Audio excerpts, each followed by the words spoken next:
지난 7월 14일부터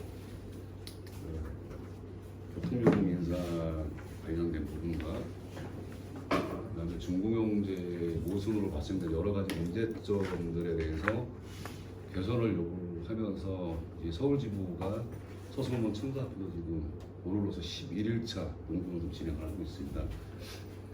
근데 이제 이 농성을 들어가기 전에 제 개인적으로는 2015년도에 대중교통요금 인상 때와 23년도에 대중교통요금 인상 때는 차이가 있다라는 겁니다. 일단 첫 번째는 그 당시에는 그래도 고 박원순 시장 때였었고 기본적으로 시민단체나 노동조합에서 이거에 대한 반발이나 저항이 있을 때 뭔가 좀 받아듣고 다른 액션을 취하는 행동들이 좀 있었는데 23년도에는 이런 부분들이 다 재단이 됐어요. 그러니까 자기들이 짜놓은 판대로 그냥 쭉 이어온 거죠. 그래서 앞서 우리 김상철 위원장님이 말씀하셨지만 중고경제의 문제점이라는 것은 벌써 19년째 지금 지속되고 있는 문제이기 때문에 뭐 특별하게 바뀐 건 없습니다. 그럼에도 불구하고 서비스업 경영평가 이 관련된 부분이 과연 버스 노동자들한테 어떻게 다가오고 있고 또 사업주들 더 나아가서는 사업펀드들이 이 문제를 어떻게 악용하고 있는지 그리고 이 서비스 경영평가 관련된 내용 중에 진짜 어떻게 보면 중공영제의 모순과 맞물려 있는 점들이 많아서 그거를 중심으로 해서 현장 살아가고 좀 말씀드리도록 하겠습니다. 노트북으로. 여기로. 예, 일단 경영평가라고 하는 목적이 있어요. 얘네들이 만들어 놓은 이유가. 예를 들면은 버스 회사 간의 선의 경쟁을 유도한다. 그리고 대시민 서비스, 그다음에 경영활동 개선, 그다음에 운수 종사자의 운전 행태, 근로 여건 개선을 유도한다. 이런 거예요. 내용은 좋아요. 그걸 통해서 얘네들이 이제 받아가는 금액이라는 게 있는데 기본 이윤과 적정 성과 이윤이라는 게 있는데요. 기본 이윤은 말 그대로 차량을 보유하고 있으면 주는 거예요. 그래서 그 시간 좀 작아서 안 보이긴 하는데 그 선진운수라고 하는 회사가 보면 차량 대수가 가장 많습니다. 그 차량 대수가 기준이 되는 것은 그 인가 대수로 말하는 겁니다. 실제로 시에서 너네 차량들은 이만큼 보유한 걸 인정해줄게 라고 하는 걸 인가 대수라고 하는 거거든요. 거기에 따라서 아무것도 안 해도 주는 게 기본 이윤이에요. 그럼 성과 이윤은 어떻게 지급이 되냐면 오늘 말씀드리려고 하는 시내버스 평가 메뉴 요걸 통해서 점수들을 매겨요. 각 회사별로. 거기에 따라 순위별로 지급을 하는데 요 부분이 21년도 거거든요, 이게. 근데 그 기본이윤과 성과이윤 총액이 21년도 기준에서 228억 4천만 원 정도. 그죠? 근데 지금은 이제 22년도 건 아직 그 평가가 안 나왔다고 하더라고요, 얘들 말로는. 그래서 제가 여기서 드리고 싶은 말씀은 얘네들이 이걸 평가하는 방식이 있습니다. 반대로 하면. 자, 이게 추진 근거고요. 여기 보면 추진 근거에 보면 평가 지표 4개 분야, 그 다음에 가감점 22개, 해서 총 1000점입니다. 근데 4개 분야라고 하는 15개 항목을 보시면 자, 이겁니다. 아주 좋아요. 그럴싸해요. 차량 사고 리스, 그 다음에 피해 보상 리스 쭉 나와 있는데 여기에서 실제로 사업주들이 평가받는 항목은 몇 개 없어요. 이게 핵심이에요. 오늘 얘기 들으려 하는 게. 그럼 이제 하나씩 말씀을 드리면 안정성 향상이라고 하는 이 세 가지 항목을 실제로 사업주가 할 수 있는 게 없어요, 거의. 근데 여기가 이제 P하고 N이 있는데 N은 네거티브, P는 포지티브인데 네거티브 방식은 말 그대로 준수해야 되는 사항들. 그리고 P는 개선 또는 장려돼야 할 사항들. 그러니까 강제성이 없는 거죠. 근데 P 항목에 보면 차량 사고 지수 관련된 거하고 차량 피해 보상 지수 관련된 부분은 실제로 이게 가해가 됐던 피해가 됐던 그 피해는 다 노동자한테 오는 거예요. 그러니까 의미가 없는 거예요, 이 자체가. 그리고 BIS 관련된 부분도 그 승객들이 타다 보면 카드를 찍잖아요. 그럼 거기 반대쪽에 단말기에 BMS라는 단말기가 있어요. 거기에 이제 내 차가 어디가 있고 기차가 어디 있고 안문을 열었는지 닫았는지 이게 다 나옵니다. 이런 부분들을 모아놓고 그 데이터를 받는 역할을 하는 거거든요, 애들이. 이 부분도 다 기사가 하는 거예요. 그러니까 이동의 편의성 보면 시내버스 서비스 만족도 조사, 그다음에 배차 정시성, 뭐 첫차 막차 정시 협업이 나와 있습니다. 자, 이 또한 다 기사들이 이행하는 거예요. 그러니까 서비스 만족도 조사라는 거는 내내 문제가 되고 있는 그 시내버스 암행감차 관련된 부분과 연동이 되어 있는 부분, 이건 나중에 좀 말씀드리고요. 나머지 그럼 사업주들이 하는 게 뭐가 있냐? 자, 지속 가능성에 보면은 퇴직금 금융기관 예치 실적, 그 다음에 채무 건전성, 자 나머지 뭐 인력 관리 및 인건비 관리 적정성 이런 거 외에는 없는 거예요. 나머지는 다 버스 기사들이, 그리고 또 정비 노동자가 청소 노동자가 해야만 거기에 대한 결과물을 사업자가 가져갈 수 있는 이런 구조입니다. 그러다 보니까 이 사회에 관련된 부분들이 이제 현장에서 어떻게 받아들여지냐면 실제로 1000점에서 한 780점 정도가 버스 노동자가 잘하냐 못하냐에 따라서 사업자한테 성과율이 더 나오냐 안 나오냐 차이가 있다는 거죠. 그래서 이런 구조가 결국은 이제 표준노동성과 제도라는 거에 대한 기본적 모순에서 한 부분인데, 처음에 이 성과율을 얘네들이 어떻게 지급을 했냐면 이윤 자체를 100으로 잡았을 때 기본 이율을 7로 잡고 성과율은 30으로 잡았었어요. 근데 이 부분이 이제 개선되기 시작했을 때가 언제냐면 이제 위원장님도 계시지만 우리가 이런 문제점을 지속적으로 제기를 하니까 얘네들이 그나마 사업주들의 도덕성이나 이런 걸 잡겠다고 이걸 분리해 놓은 게 5대5로 바꿔놓은 거예요 지금. 그러니까 원래 얘네들이 주장했던 건 원래 중공영제 협약서를 할 때 사업주들한테 다 주기로 했던 돈이었다 이거. 그 대신에 지금은 5대5로 해서 기본 이율을 50% 줄였고 나머지 50%로 성과율을 주고 있는 거기 때문에 이걸 가지고 자기네들이 통제하고 있는 수단을 쓰고 있다라는 게 얘들의 공식 입장입니다. 근데 이 통제가 실제로는 현장에서는 거꾸로 됐죠. 자, 여기 보시면 이게 지금 세부적인 항목인데요. 이 말을 믿을지 안 믿을지 모르겠으나 여기 10점짜리 되지 않습니까? 요게 뭐냐면 실제로 시민들의 안전과 관련되어 있는 문제인 거예요. 어떻게 보면 가장 핵심이 돼야 되는 부분인데 점수 관련된 부분은 그렇게 높지가 않죠. 감점되는 부분이 차량 정비 관련된 문제인 거예요. 그런데 실제로 크게 사업주들한테 부담 가지 않는 부분들은 점수가 높습니다. 그러니까 기본적으로 받아갈 수 있는 기본 점수는 다 받아간다는 거죠.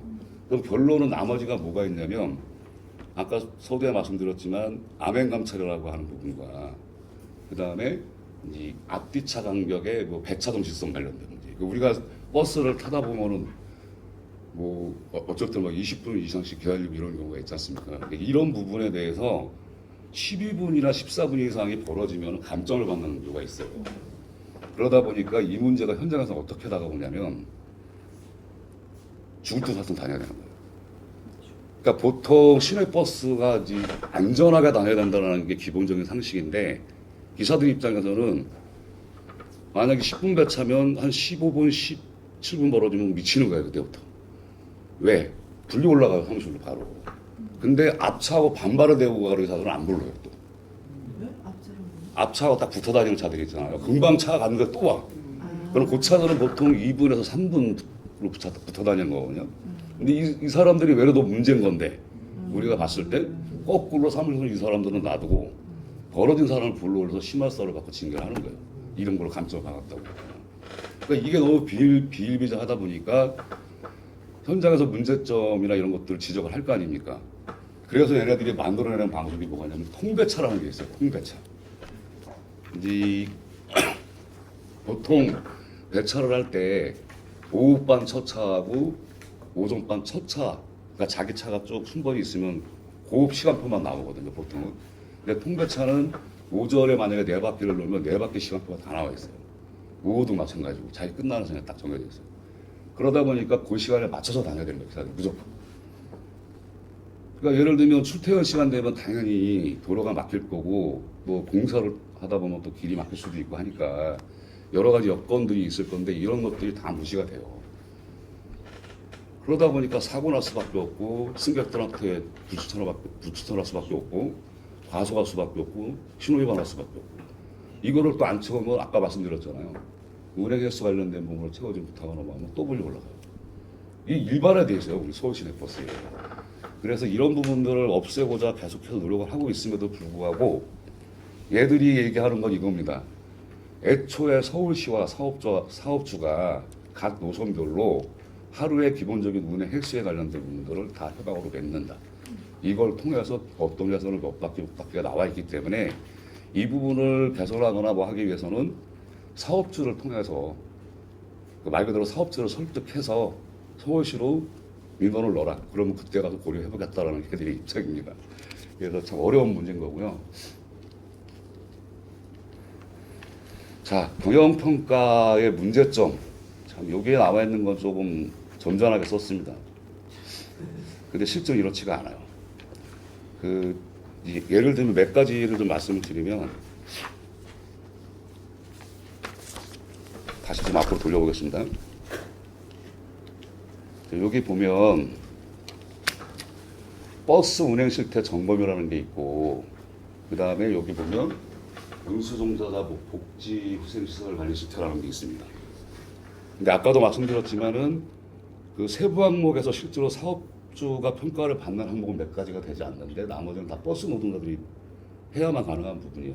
근데 여기에서 종사자들의 복지 후생시설 요 관련된 게 어떻게 보면 안전 다음으로 가장 중요한 건데 이거에 대한 평점 20점밖에 안 돼요. 전체 1000점 중에 20점밖에 안 되는 거예요. 그러니까 이거에 관련된 게 현실적이라는 거죠. 그럼 여기에 관련된 부분에서 어떤 게 문제냐면 표준운송원가 항목에 복지비라는 항목이 있습니다. 복지비 항목이. 근데 거기에 들어가는 게 노동자들의 이제 건보, 그 다음에 식대, 피복비, 뭐 휴가비, 뭐 다양하게 들어가요. 근데 이게 구분되어 있지가 않는 거예요. 그럼 대당 얼마가 책정이 되어 있으면 한 회사가 만약 1000만 원을 받으면 200만 원을 써도 800만 원 어디다 썼는데 관계가 없는 거예요. 그냥. 그러다 보니까 이게 현장에서 어떤 문제가 생기냐면 식사질 관련된 문제가 나오는데 가장 불만들이 많은 것 중에 하나가 노동자들이 밥을 안 먹어요. 하루 3끼는 나옵니다. 그래서 이 관련된 부분 때문에 여러 가지 민원과 싸움이 있어서 얘들이 바꿨는데 반찬 가짓수가 하나 늘었어요. 30개 서색돼가지고 근데 지금 장아찌나 나오는 정도로. 그래서 이런 부분을 얘네들은 식사질을 개선했다라고 얘기를 합니다. 그래서 그럼 도대체 식사질을 개선했는데 얼마냐 도대체 단가가 니네들이 계산하는 부분이. 그러니까 하한가를 정하는 게 한 끼 식재료가 1780원이에요. 근데 이걸 어떻게 평균을 잡았냐라고 물어보니까 65개 회사 중에 몇 개 회사를 그래서 표준을 잡아놓은 거라는 겁니다. 근데 지금 서울 시내의 구내 식당 자체가 보면 다 아웃소싱이에요. 직영으로 운영하는 회사가 몇 군데 되지는 않아요. 그러니까 그 이유는 뻔한 거 아니겠습니까?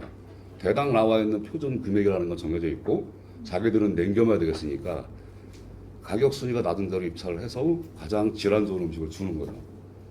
자, 여기에 관련돼서 뭐 감점이 얼마입니까? 20점밖에 안 되는 거예요.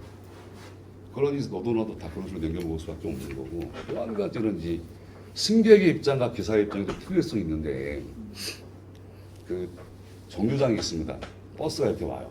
자, 남대문 시장인 데를 예를 들게요.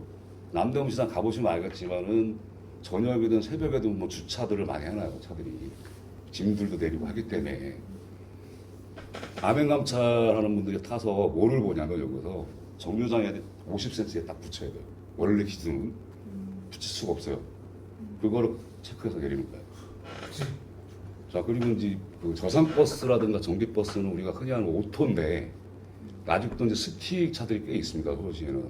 근데 여기 점검 항목에 보면은 한 손으로 막 운전하면 안 되게 돼 있어요.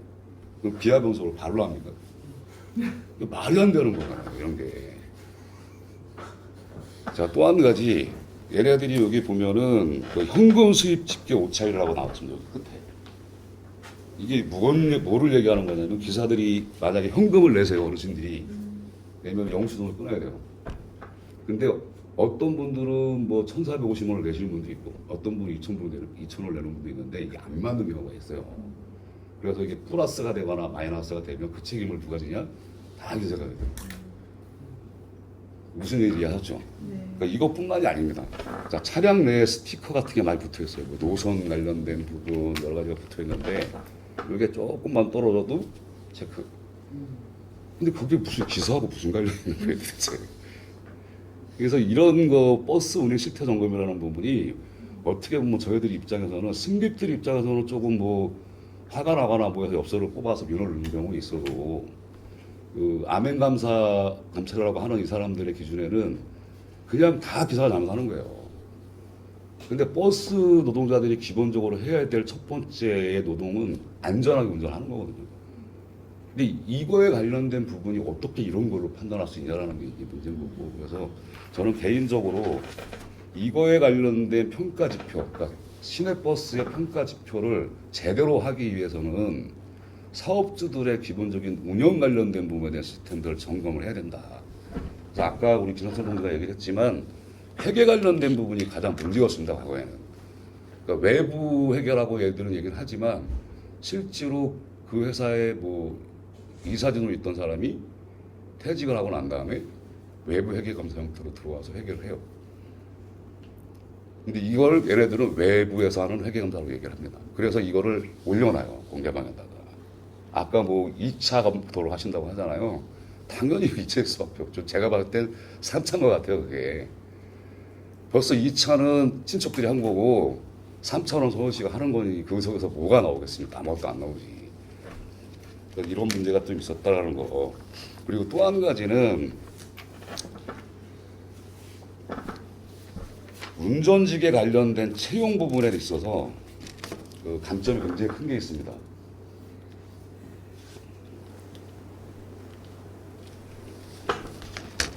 그러니까 운전직에 뭐 보면은 종사원에 대해서 부당 채용을 했을 때 유형별로 뭐 50에서 200점을 뭐 300점을 한다고 돼 있는데 요거에 대해서 한 두 가지 정도만 말씀드릴게요. 이 문제가 처음엔 없었어요. 이 조항이. 애초에 그 중고용제 시작할 때는 이 조항이 없었어요. 그러니까 저희가 싸우는 과정에서 이제 만들어진 건데 그 안양에 있는 서울 남발을 달고 있는 시내버스 한 군데하고 그다음에 양천에 있는 시내버스 회사인데요. 그 안양에 있는 회사에서 어떤 일이 있었냐면은 그때 당시만 해도 서울 시내 버스 기사로 취직하기가 굉장히 어려운 구조였습니다. 그래서 보통 이력서가 뭐 책상에 거의 안 보일 정도로 쌓여있다 뭐 이런 게 일반화되어 있던 시절이었는데 300만 원을 누가 줬다고 해요. 한 달 후에 입사하는 조건으로. 근데 한 달이 지났는데도 연락이 안 온 거예요. 그래서 이 사람이 전화를 했어요, 회사에. 그랬더니 이 회사에서 하는 얘기가 200만 원을 더 준 사람이 있다. 500만 원 준 사람이 있다. 그래서 이게 이 사람이 결국은 이걸 언론에 제보를 한 겁니다. 그래서 뽀록이 난 거예요. 근데 이거를 취재를 해보니까 500이 최저한도고 그 당시에 1000만 원까지도 됐다라는 얘기가 있고 양천 같은 경우는 그 구속된 사례예요. 거기는 대표이사가 기사들을 모아놓고 그 교양 시간에 이런 얘기를 합니다. 여기 계신 모든 기사분들 다 돈 주고 어렵게 들어왔는데 회사하고 말 잘 듣고 열심히 일하면서 그 돈은 뽑아가야 될 거 아닙니까? 이 말 한 게 녹취가 된 거예요. 그래서 그 관련된 그 관계자들하고 대표이사가 몇 개월 살다 나왔다 뭐 이런 얘기가 있었어요. 그래서 이런 부분 때문에 만들어지기 시작해서 제도가 하나 바뀐 게 서울특별시 버스 운송 사업조합에서 공개 채용을 합니다. 요즘은 사이트에다가. 그래서 어떤 회사에서 몇 명을 채용한다 이렇게 떠요. 그래서 이게 상반기 하반기로 이제 채용을 하는데 아무 의미가 없습니다. 그 이제 한성호서 이제 제가 있는 사업장에 있던 현장 사는데 그 어영로조 위원장이 바뀌었어요. 바뀌면서 한 달 정도 있었는데 뭐가 터졌냐면은 이 취업 비리가 터진 거예요. 근데 그 내용이 쭉 들어보니까 대형 면허 시험장에서부터 시작을 하는 거예요, 벌써. 대형 면허 시험장에서 합격을 한 사람들을 상대로 해서 브로커들이 다 갑니다. 그래서 주소가 어디냐? 그럼 어디다? 그럼 이 회사에 입사시켜줄게. 그러면 현찰로만 오고 가는 거예요. 근데 이거 관련된 녹취록이 나온 거예요. 그래서 날라갔습니다. 한 사람이. 그럼 이 얘기를 드리는 말씀은 사업자에서 공개 채용을 하더라도 음성적으로 그런 형태에 대한 브로커들이 있는 거고 또 한 가지는 학연 지원으로 다 들어와요. 그러니까 이제 7월 달 됐으니까 갑자기 서울시내에 이제 새로운 기사들이 많이 입사를 합니다. 근데 이 중에 한 절반 이상은 누구누구 상무의 뭐 사촌, 누구누구 기사의 동생 이런 거예요. 그래서 지금의 어떤 채용 관련된 투명성이나 이런 부분은 이 지표로는 부분으로 뭔가 좀 하는 것 같지만 실제로 변한 게 아무것도 없다. 그래서 이거에 대한 어떤 평점이나 이런 부분이 실제로 수치를 보여주는 것뿐이지 내용적으로 뭔가 중고용제 관련된 부분이나 이런 부분 사업주를 평가하거나 하는 부분은 아무것도 없다라는 걸 좀 말씀드리고 싶은 거고요. 또 한 가지는 이런 말씀을 드려야 될지 모르겠다.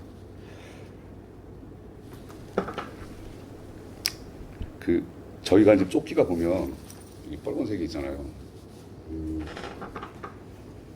올 5월 달이었나요? 5월 달에 그러니까 버스 정책과 주무관분하고 그 다음에 사업조합이 소통하는 온라인 창이 있어요. 그러니까 메신저 같은 거.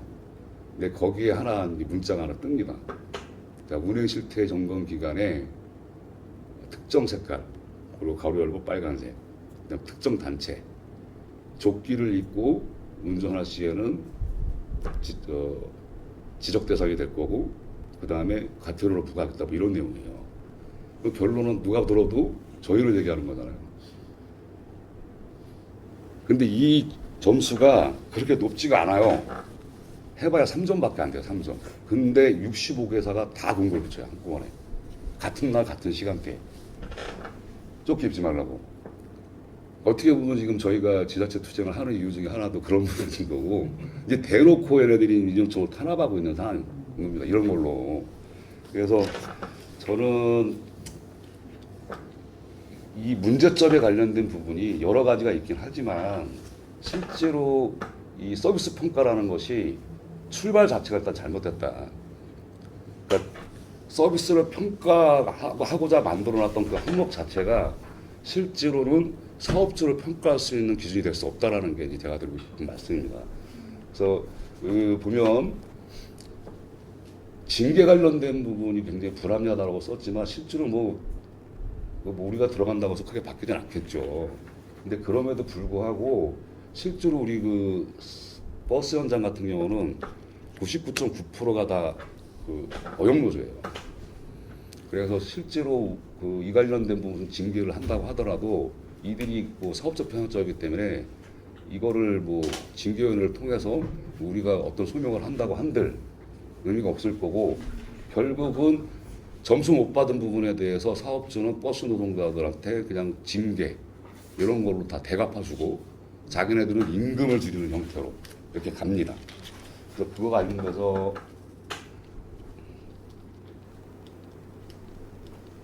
자, 요거 보시면 운전직 인건비 지표라고 나와 있어요. 이것도 어떻게 보면 평가 매뉴얼 중에 하나인데, 자, 임금을 100으로 봤을 때 얘네들이 주장하고 있는 건 한도 내에 100%를 보존해줘요. 운전직 임금들을. 대당 정해져 있는 임금을.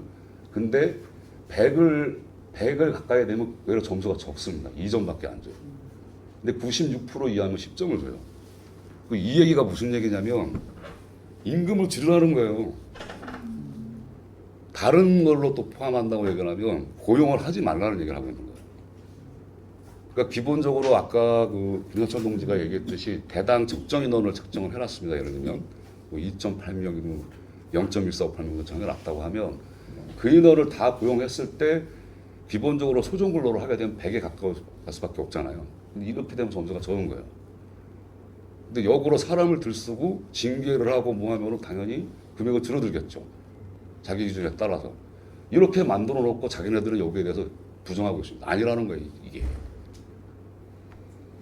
근데 얘네들이 사업주들이 주장하는 거는 우리들이 성과인을 받을 때 그 등수의 차이가 1.2점으로 차이 난다고 얘기를 하거든요. 얼마나 큰 겁니까? 10점이면 관련된 부분. 너무도 쉽잖아요, 사업주 입장에서는.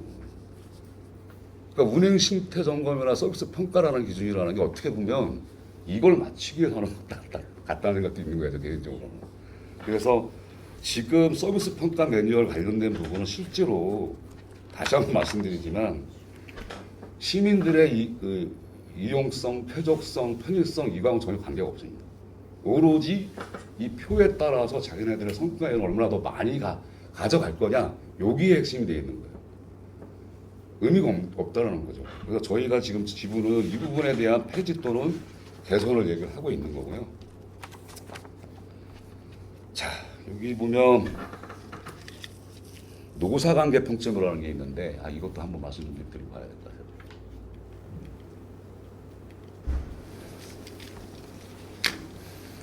점수를 쭉 보다 보면은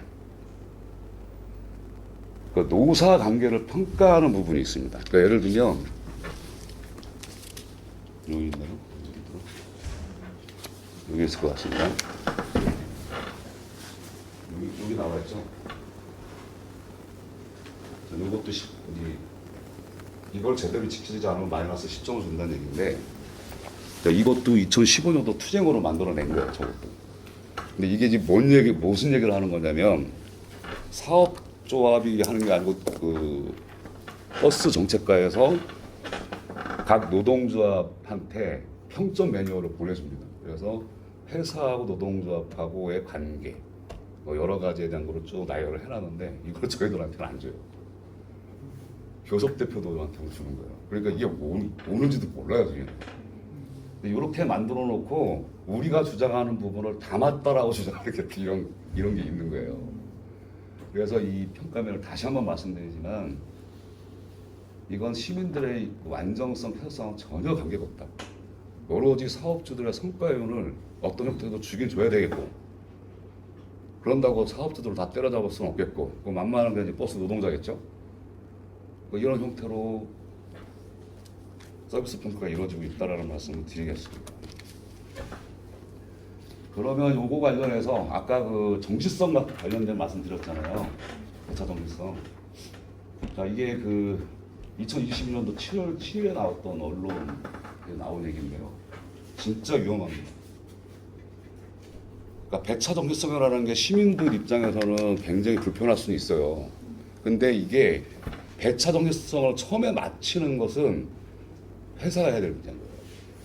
대수는 정해져 있고 기름 막히면 차량의 운행 관련된 분들을 통제를 해줘야 되거든요. 그러니까 어떤 차는 막히는 구간을 빠져나와서 그냥 신나게 달리고 그 뒷차는 막히고 갖고 있으면 20분, 30분 멀어지는 건 기본이에요.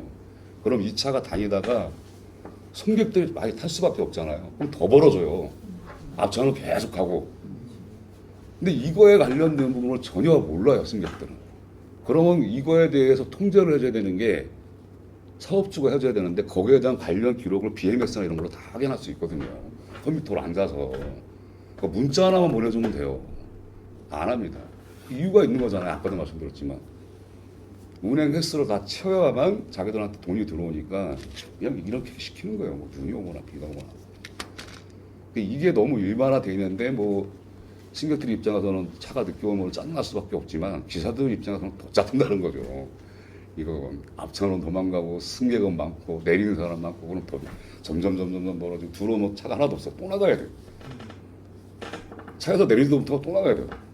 이게 이제 어떻게 보면 버스 노동자의 현실이에요 지금. 그래서 좀 안타까운 문제인 거고. 이제 저희들이 요구하는 게 있어요. 서울시의 암행감차 자체를 금지를 시켜야 되는 게 맞습니다. 이거는 말 그대로 반인권적인 행위입니다. 더 한 가지는 버스 노동자를 범죄자 취급합니다. 그러니까 이거에 대한 평가 매뉴얼을 만들었을 때 취지하고 너무 반대로 가고 있다는 거 다시 한번 말씀드리고 이 부분에 대해서 상반기, 하반기 구분해서 한들 결국은 그 피해를 누가 보고 있냐면 자 이거 보십시오. 서울교통네트워크라는 회사인데 지금 서울특별시 운송사업자 이사장이 이 사람이에요. 대표이사. 이제 방학 기간이잖아요. 이제 징계 대량으로 합니다. 이때부터. 뭘 근거로? 여기 보시면 운행실제 점검 적발 이렇게 나오잖아요. 자 이걸 쫙 모아놔요. 모아놨다가 방학 때 되면은 한꺼번에 다 징계를 합니다. 근데 방학 때 하는 이유가 있어요. 이게 방학 때 전에는 차량을 예비차를 빼놓고 다 운행을 해야 되거든요. 그러면 기사 수급이 안 되면 차를 세울 수밖에 없는 거지 않습니까? 근데 방학에는 의무적으로 차를 세워요. 노선별로 몇 대씩. 그 잉여분에 관련된, 그러니까 차가 쓴 만큼 기사들의 잉여분이 있으니까 그때 집중적으로 징계를 하는 거예요. 근데 뭐 이 징계하고 그게 맞냐? 그것도 아닙니다. 이건 점검 사항인데요.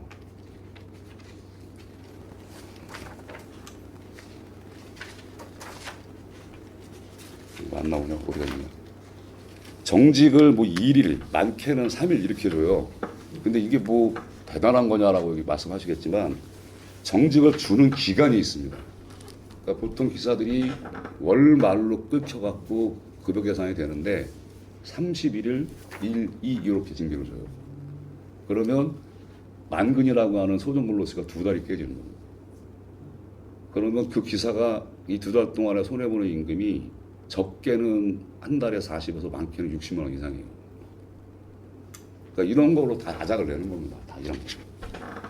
자, 요거 지금 나와 있는 거 보니까 말씀드릴게요. 이게 보통 정상적으로 하는 배차일보예요. 어떤 거냐면요. 자, 맨 위에 있는 차가 3시 55분에 첫 차로 나가는 겁니다. 요즘은 첫 차가 2대가 나가요. 똑같은 시간대에. 그 이유는 첫 차 손님이 많다라는 거예요. 그래서 청소노동가들이 첫 차를 타고 이동을 하시니까 거기에 대한 위험 불편이나 이런 것 때문에 2대가 늘렸어요. 이것도 어떤 국회의원이 뭐 한번 타고 프로가 갔다더라고요. 근데 이게 정상적인 겁니다. 이게 다 보시면은 첫 차 배차 시간만 나와 있죠. 이건 오후에 교대 시간 배차 시간이에요. 이게 일반적인 배차예요. 그럼 나머지는 왜 안 나와 있냐면 도로 여건이 맞아야만 가능한 거잖아요. 차를 들어오는 걸 보면서 이 사람이 그래도 휴게 시간을 20분으로 좀 담보해주고 이렇게 나가자.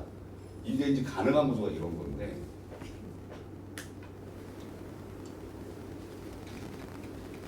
자, 이거는 이제 통배차라고 하는 건데 좀 헷갈리게요. 자, 이 빨간 걸로 되어 있는 건 회차 지점. 이건 종점에서 나가는 거예요. 자, 4시에 나가는 차가 회차 지점에 5시 20분에 도착해야 되고, 그 다음에 두 번째는 7시 29분에 나가야 되고, 회차 지점에 14분에 도착해야 돼요. 이걸 다 정해줘요, 그냥. 하루 거를. 이렇게 돼버리면은 도로 여건이고 뭐 다 무시가 되는 거잖아요. 이거를 운전하는 기사는 어떻겠어요? 진짜 목숨을 달려야 돼요. 이 500번 노선도 상당히 노선이 길어요. 이 노선 자체도. 그래서 이런 상황으로 하고 있는 것들이 지금도 현장에서 있는 거고. 자, 이거는 얼마 전 일입니다. 6월 17일 날.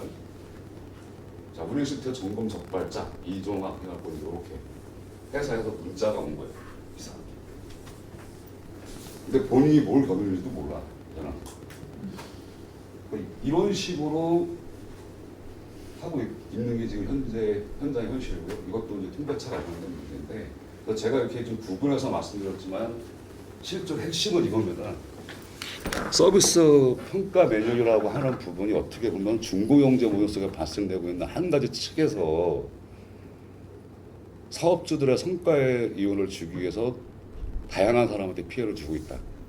실제로 평가를 받아야 될 대상인 사업주들은 다 빠져나가고 이런 통배차, 그 다음에 암행감차 통해서 버스 노동자를 때려잡고 거기에서 받은 점수로 그들은 또 배당장치를 하고, 이런 부분이 지금 중고경제의 기본적인 현장의 현실이라는 말씀을 좀 드리도록 하겠습니다.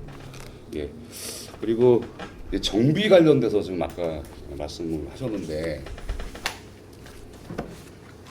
정비직은 지금 실비 정산을 합니다. 2019년도부터 했어요. 근데 이게 아무 의미가 없죠. 자, 대당 0.1458명이면 100대면은 한 15명 정도 잡으면 지금도 똑같이 15명을 쓰는 거냐? 그건 아닙니다. 기존 인원을 그대로 쓰고 있는데 갑자기 정비사 인원이 맞아져요. 그 표준 인원에. 그게 왜 그런가 들여다봤더니 정비하고는 전혀 관계없는 분들을 포함시켜요. 거기다가 세차부, 청소부, 관리직 1명. 그러니까 맞는 거예요. 15명이. 근데 이 사람들한테 그런다고 대당 표준 원가로 받는 금액을 그대로 다 주느냐? 그것도 아니에요. 돈 나가는 거하고 똑같아요. 그럼 나머지 차액분이 있을 거 아닙니까? 이 차액분을 시에서 지급을 하지 않고 있다가 그 안전 관련된 부분, 아까 내가 10점짜리로 쭉 말씀드린 거 있지 않습니까? 그거만 채워주면 다시 줘요, 사업자한테. 그러니까 아무 의미가 없는 거죠. 그래서 이 정비직 관련된 문제가 뭐 한남은수의 과거 그 정비직 구조조정 관련돼서 드러났던 문제뿐만이 아니고 실제로 정비직대 관련된 부분에서 그 적정 인원을 고용하고 있는 회사는 단 한 군데도 없어요. 단 한 군데도. 저희가 그거 전수조사를 해봤는데 그나마 좀 맞추고 있는 회사들도 있긴 한데 거기도 대부분 절반 회사가 초탁분 65세 정년 이후에 일하시는 분들이기 때문에 실제로 임금이 최저임금도 안 되는 상황에서 일하고 계시는 분들이 상당히 많았고, 그리고 이제 가장 문제는 이제 그 정비 부속 관련된 문제인데 이 서울시에서는 이렇게 얘기해요. 이게 평점 관련된 부분을 얘기할 때 공동구매, 이 공동구매를 하면은 뭐 가점을 더 준다 뭐 이런 건데 실제로 그 가점이라는 게 의미가 없는 게 공동으로 재생사면은 공동구매인 거예요. 그 재생이라는 부품이 뭐냐면은 한 번 쓴 부색을 다시 살려서 쓰는 겁니다. 가능합니다. 근데 이게 얼마나 안전성을 담보할 수 있는지는 우리도 장담을 못해요. 제가 정비사임에도 불구하고. 근데 이게 재생부속 그다음에 중고부품 이런 게 일반화돼 있어요. 현장 내에서. 근데 지금 이제 타이어 관련된 문제는 과거하고 좀 나아지긴 했습니다. 과거에는 앞 타이어 관련된 부분도 재생을 썼어요. 그래서 이거는 결국은 이제 앞 타이어는 지금 신생 타이어를 안 쓰면 안 되는 구조지만 타이어 점검을 한다고 얘네들이 항목에 적혀 있습니다. 그럼 미리 통보를 해줘요. 회사한테 한 달 전에. 언제 갈게. 그러면 타이어를 다 바꿔요. 정상인 걸로. 그리고 걔들 점검 끝나고 다시 빼요. 그리고 과거에 꼈던 거 다시 뽑는 거예요. 근데 왜 이럴까요? 얘네들이 이거. 타이어는 실제로 실비로 지급되고 있거든요. 근데 그럼에도 불구하고 이러고 있는 거예요. 근데 결론은 그게 뭐냐면 부속 관련, 정비비 관련된 분야 이 부분들을 아끼고 조금 개선된 마냥이 보고서가 올라가면 가점이 더 붙는 거예요. 얘들한테. 그 서비스 평가 매뉴얼 자체가 그 구조적으로 봤을 때는 진짜 어떻게 보면 더 많은 문제점을 만들고 있다. 그래서 좀 개인적으로는 이 중고용제의 기본적 모습 속의 한 축인 거고 이런 부분을 바꾸기 위해서는 그 다양한 곳에서 여러 가지 목소리가 좀 나와야 되고 이런 자리들이 좀 많이 만들어지고 그래야 아마 좀 조금이나마 애들한테 기스를 낼 수 있지 않을까. 아까 우리 김삼선 동지도 얘기했지만 굉장히 복잡합니다. 저도 아직 잘 모르겠어요. 지금 한 10년 이상 했는데도 문제는 많은 것 같은데 뭘 먼저 건들고 얘기해야 될지. 그래서 우리가 얘기할 때 그럼 머리를 맞대고 한번 만들어보자. 그래서 TF라는 표현을 쓰지만 실제로 2015년도에 TF를 한번 했었거든요. 서울시하고. 했는데 거기에서도 실제로 이 부분에 대한 전문가들은 없어요. 뭐가 문제점인 거는 우리들이 더 잘 알아요. 그래서 이거를 바꾸기 위해서는 진짜 지속적인 관심이 필요한 것 같고 이 관련된 부분에서 여러 단체들이 함께 머리를 맞대지 않으면 이 구조 좀 깨기가 좀 쉽지 않을 거다라는 게 제 생각입니다. 개인적으로. 그래서 서울지부에서 지금 하고 있는 이 투쟁의 기본적인 목표 이거는 이 평가 매뉴얼과 통배차 폐지만이라도 좀 하고 싶다라는 거예요. 그래야 그래도 그나마 조금은 사업주들이 가져갈 수 있는 성과이나 이 부분에 대한 부분들이 개선되고 또 이 중고경제 문제점들을 여러 사람들한테 공감하고 할 수 있는 과정들을 만들지 않을까 이런 생각을 합니다. 두서없이 그냥 이렇게 마무리하도록 하겠습니다. 감사합니다.